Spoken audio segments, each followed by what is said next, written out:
Hey friends, if you wish to install and use TeamViewer on your Windows 11 computer, then please watch this video. I will guide you through the procedure. So search for Microsoft Store in the Windows search bar and open the Microsoft Store. And once it loads, search for TeamViewer and click on TeamViewer here and then click on TeamViewer here. And then you can install it.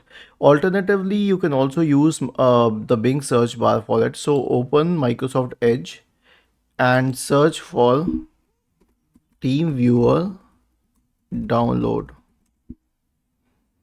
Now you'll find this option to install TeamViewer from here, and usually it does give alternate options on the left pane, but if it doesn't, you can go to the TeamViewer website, which is teamviewer.com, and then you can download the Windows version from here.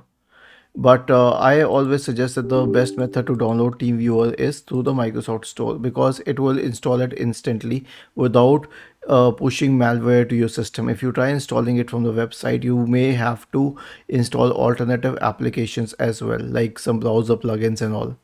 Was this helpful? If yes, then please subscribe to the channel, and if not, then let us know in the comment section of this video on how we could help you further. Thank you for watching this video and have a nice day.